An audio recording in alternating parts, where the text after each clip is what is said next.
Hey guys, this episode we are covering Rails' brand new Request.js library. This is a wrapper around the fetch method in your browser, and it's a replacement for the Rails.ajax method that's built into Rails and uses CoffeeScript and XHR to make those requests. The benefit here is that with fetch, we can actually use async await, and we can wait for the response there to come back, and we can continue executing our code without having to send callbacks and have those with the correct context and all that stuff. So this is a much more modern way to make AJAX requests in your browser, and this is a wrapper around that to make it easier to use with Rails. So let's take a look at this and how to use it. So we will import the fetch request from the library. If you watched my previous video on this on YouTube, the name of this has changed from request to fetch request because the browser actually has a request and response class built in. So it's been renamed and there's some helpers added. And we are going to use this to actually do a publish and unpublish of a record in our Rails app. I have a Rails scaffold I created with title and published at as a date time. And when we click this, it will run a stimulus controller method. And we're going to set up Request.js to make an AJAX request to the server. So let's take a look at that and set this up. So here in my controller, I have a publish method, which just updates and removes the published at timestamp accordingly. So if it's already got one, it will remove it. If it doesn't have one, it will add one, and it will just toggle that timestamp for us. So we don't have any return value yet on this. It's going to be very simple. And let's go to our JavaScript and set this up. So I've already got a stimulus controller. When we click that link, it's going to call this toggle method. We have a data attribute for the URL, and that is going to be the publish path. So let me open up postshow.html.erb. Here's that publish link. It has the publish controller, the publish URL value, and when we click this, it will call the toggle method. So we're going to set this up to actually run a new fetch request. There are also helpers for things like patch. So we can do the equivalent here and say patch this.url value. And that's going to be exactly the same as calling patch this.url value. So you can use either one of these, and they're going to give you a request object back request, and you can use that request to actually run your response. So either one of these will work. I'm going to show you the fetch request just to keep it simple, and then we are going to say const response equals await request.perform. So this is going to execute asynchronously. It's going to wait in our code here in this function until that returns from the promise, and then our response is going to be set as a variable. And then we can check if the response is okay and do whatever we need accordingly. So we can have our checks there, and we don't have to use callbacks for the success and error situations. So this is all you need to do. We can refresh our page, recompile our JavaScript. If we go to the network tab at the bottom here, we should see it make a publish request. It did a patch 204, and we have actually updated our record. So if we refresh our page, this timestamp has been set. We can publish again, and we'll refresh our page manually, and we have removed that timestamp and unpublished. So that works great. So this is good and a good start. This is all you really need to do your basic requests, but there are some other pieces of functionality in here, which is really, really handy. So for one, if we have a redirect on our post controller, say you went to some route and it redirects you somewhere else, it will automatically handle that for you. But we might also want to make a JSON request here.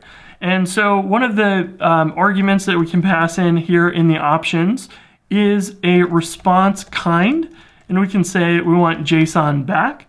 And we can have it render JSON of, say, maybe our post. And that should give us our response back, and we can say in our OK, we will say await response.json. So this is going to then grab the JSON from the body and then parse it and give that object back to us. So if that all works correctly, we can refresh. We can go to our console and click publish, and here we will see we got our parsed JSON object back. That has gone and rendered the JSON. It told the request that it wants JSON as a response. That was always something confusing to me about the old naming, which was like data type and accept headers. This response kind is a lot clearer, so when you add that, it's going to tell you exactly what you want. So that's good. Now, the other thing that's really handy about this is, let me comment out this. By default, if we refresh our page here and we click publish, what we're going to see is that it made a request to the server as JSON. So let me actually comment this response kind out now that I mention it. So let's do that and click our publish. We're going to see that this came over as an HTML request by default. And then we get an error from the fetch response saying that we expected a JSON response, but we didn't get that as our content type. And that's because when we call response.json, it actually checks to make sure the response was a JSON response because it needs that in order to safely parse that. So it's built in checking the response types and making sure that they are what you asked for, which is really handy. Now, there's some other cool things that you can do in here. So let's, for example, say head unauthorized. Basically telling the user, you can't access this because you're not logged in. So let's just do that very simply. And we will run this and click publish again. And we'll get a head 401, which is the unauthorized response for our request. Now, this is fine. That's normally what you want to do, but our response wasn't correct. So we can, handle it here, and we can say console.log unauthorized and do maybe a redirect there or something. That would be pretty typical of what you would do when you got an unauthorized response. So we can check that here and redirect. But what is super handy here is that if we say headers www authenticate, this header is actually one designed for telling the browser how to log in the user. Now, in this case, in Rails with fetch, that's not super useful the way that it was designed, so we can actually put a URL in here, and Rails, the Request.js will actually redirect us to that login page. So I don't actually have one, so I'm going to redirect us to the root path, and the JavaScript will say, oh, it's a head 401 unauthorized, so let's go take them to the authenticate path if that is defined. So we previously didn't have it defined. Now that we do, we'll see that error shows up briefly, and then we get redirected to the root path as we had set. So you would want to change this and set it to your sign-in page with devise or whatever you might want to do. So one last thing here, let's say respond to do format.html. Maybe we'll leave this unauthorized in here. We'll have our format.json, which will be render JSON at post. And then the turbo stream functionality that we're all kind of using and getting used to using more of, this is actually built in.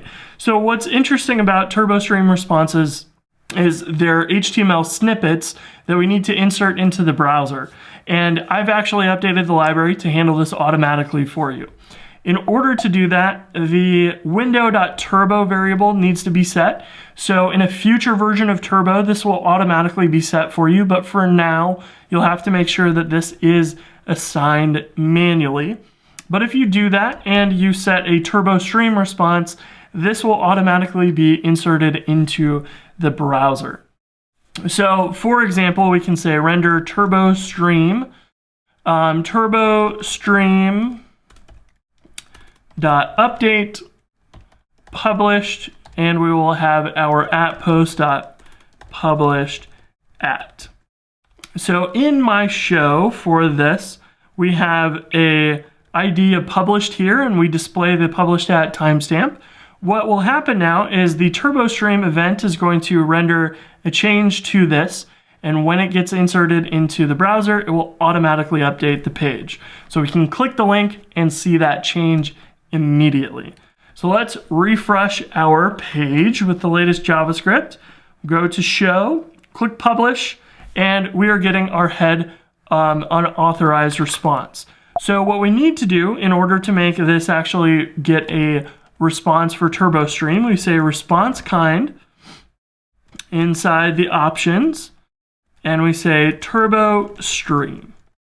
So that is actually going to make this work instead of redirecting us. So let's go to show, we'll click publish, and we'll see that that is removed and added now automatically when we click the publish link. And we can check on our server side that we get a TurboStream format, and it knows what to do then accordingly. So this is automatically handing all of those TurboStream responses for us, just like we would expect the Rails Request.js library to do for us. So that's super handy, and it will also give you a warning if you don't have that window.turbo defined here. So let's comment that out, and I'll show you that warning, and we'll see how that works. So it says you must set window.turbo equals turbo to automatically process TurboStream events with Request.js. So that is a little warning. It will tell you whenever you are missing that. And like I said, that will be default in a future version of Turbo.js. That just got merged and it is good to go. So that is all there is to it for the most part. There are a few extra features. You can use the shorthand methods like I mentioned before. The turbo streams are handled, and you have a request interceptor that you can use as well.